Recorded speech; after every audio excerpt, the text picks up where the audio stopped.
నమస్తే సార్. నమస్తే. సార్ రీసెంట్‌గా మనకి బడ్జెట్ సమావేశం జరిగింది కదా! సో, దాని మీద జీఎస్టీ అనేది తీసేయడం జరిగింది. తగ్గియడం జరిగింది. సో, దేని మీద తగ్గిచ్చారు? అసలు ఇది ప్రజలకు ఎట్లా ఉపయోగపడుతుంది? అసలు జిఎస్టీ అంటే ఏంటి? Goods and service taxes. అంతకుముందు రకరకాల ఇప్పుడు ఇండియాలో ప్రస్తుతం 4 స్లాబ్లు ఉండేవి. అంటే ఉన్నాయి ఇప్పుడు. 22వ తారీఖు సెప్టెంబర్ నుండి మారిపోయి 22, 23లో మారుస్తున్నాయి. పాతవి ఏమున్నాయి? 5%, 12%, 18% అండ్ 28. 5, 12, 18, 28% ఇవి ఉన్నాయి. రకరకాల ఐటమ్స్కి రకరకాల. ఇప్పుడు లేటెస్ట్ గవర్నమెంట్ ఏం చేసిందంటే ఆ 4 స్లాబుల్ని 2 స్లాబులు చేసింది. అంటే కొంత అడ్డు దోసింది, కొంత ఇప్పుడు ఇటు దోసింది.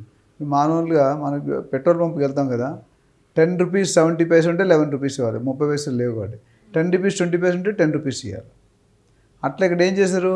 5, సో నేను చెప్పినట్టు 5, 12, 18, 28 4 స్లాబుల్ని 2 స్లాబులు చేశారు. 5 and 18 అంటే 28 కొన్ని తగ్గించారు, ఇక్కడ కొన్ని పెంచారు. మ్యాక్సిమం కన్జ్యూమర్కి బెనిఫిటే కానీ లాస్ అయితే లేదు. ఎందుకంటే అంతకుముందు 28% 18%కి వచ్చినట్టే కదా. 28% అనేది 18కి వచ్చింది. ఇక్కడ ఏదైతే 18, 12 ఉండేది అది 5%కి వచ్చింది. సో ఓవరాల్గా చూసుకుంటే కన్జ్యూమర్ ఉంటుంది. అయితే దీనికి ఒక పాయింట్ మీరు ఆలోచించుకోవాలి. ఏంటంటే ఈ ఏదైతే తగ్గించారో ఆ డిఫరెన్స్ ఆ సెల్లర్ అయితే బయ్యర్ పాస్ చేసినట్టు లేదనేది ఇంపార్టెంట్. అంతకుముందు ఏంటంటే ఇన్పుట్ క్రెడిట్ ట్యాక్స్ ఉండేది, ఐసిటీ అని. అది వాళ్ళు ట్యాక్స్ కింద కట్టినా మళ్ళీ రియంబర్స్ చేసుకోవచ్చు. ఇప్పుడు ఇక్కడ అది తీసేశారు ఇండియాలో ఈ లేటెస్ట్ దీంట్లో. సో మనం గమనించాల్సిన ఏంటంటే పబ్లిక్లో ఈ స్లాబ్ రేట్లు తగ్గిన డిఫరెన్స్ని మనం కన్జ్యూమర్కి పాస్ చేస్తున్నామా లేదా అనేది ఇంపార్టెంట్.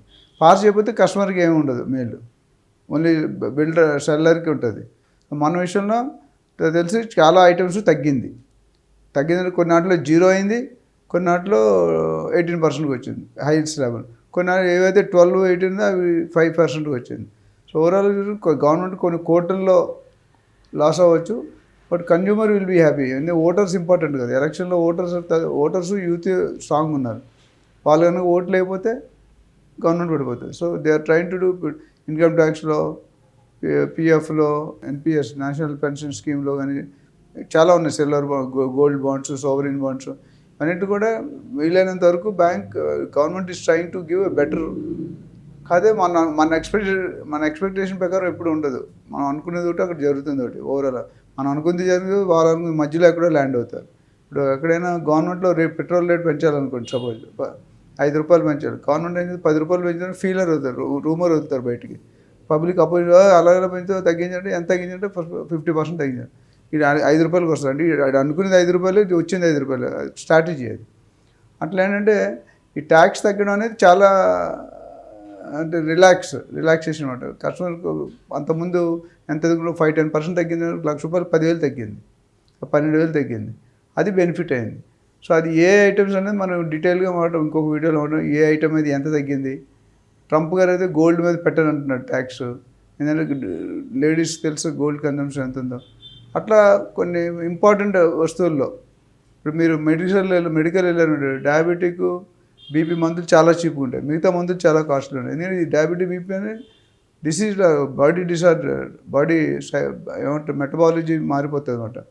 దానివల్ల షుగర్ ఎఫెక్ట్ అయినప్పుడు ఎక్కువ మంది 90% డయాబెటిక్స్ ఉంది. మనం నెక్స్ట్ 10 years పోతే మనమే నెంబర్ 1 ఉంటాడు డయాబెటీస్. అంటే మన ఇండియా ఏంటంటే దేనికి కూడా కాంప్రమైజ్, పాపులేషన్లో నెంబర్ 1, సూపర్ పవర్లో నెంబర్ 1, డయాబెటిక్స్లో నెంబర్ 1, క్యాన్సర్ అన్నీ నెంబర్ 1. కానీ ఆయన మంచిది కదని మనం వెళ్తున్నాం నెంబర్ 1. సో ట్యాక్స్ రిలీఫ్ ఒక మంచి పాజిటివ్ ఇనిషియేటివ్ బై గవర్నమెంట్ అనేది చెప్పాలి. You have to appreciate the government.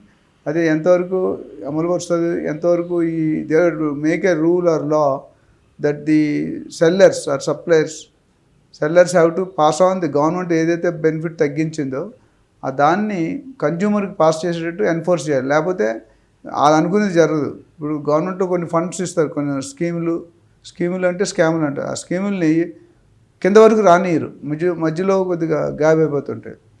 ఇప్పుడు లేటెస్ట్గా కొన్ని జాగ్రత్త పడుతున్నారు. ఎవరైనా అలా అడ్డంగా తీసుకున్నా, బ్రైబ్ తీసుకున్నా పట్టుకుంటారు. ఎవ్రీడే టీవీలో చూస్తున్నాం, ఈయన అరెస్ట్ అయ్యాడు, ఈయన దొరికాడు ఆయన. సో కొంతమంది 1000 కోట్లు దొరుకుతున్నాయి. వాళ్ళ ప్రాపర్టీ అంత లేకపోయినా ఒక పొజిషన్ ఉందనుకోండి, ఇంజనీర్, వాడు 50 కోట్లు ఎట్లుంటుంది. ఎవరో కంప్లైంట్ చేస్తారు. సో ఈ టాక్సేషన్ అనేది కన్జ్యూమర్ పర్స్పెక్టివ్ చాలా పాజిటివ్. సెల్లర్స్ కూడా తగ్గుతుంది కదా రేట్ అనేది. వాళ్ళు ఏది ఖర్చు పెట్టినా కన్జ్యూమర్ దగ్గర కలెక్ట్ చేసుకుంటారు, వాళ్ళైతే ఫ్రీగా పెట్టరు కదా.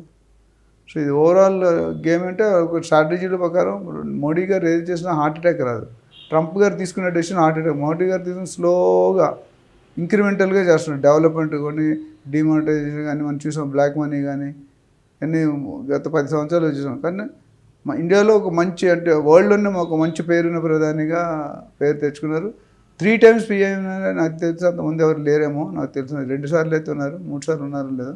So it's continue. అక్కడ 3 సార్లు, ఇక్కడ 6 సార్లు పవర్లో, 30 years పవర్లోనే ఉన్నాడు ఆయన. సో ట్యాక్స్ అనేది will take it as a positive and will wait and watch what will happen in future. Thank you so much sir. Thank you.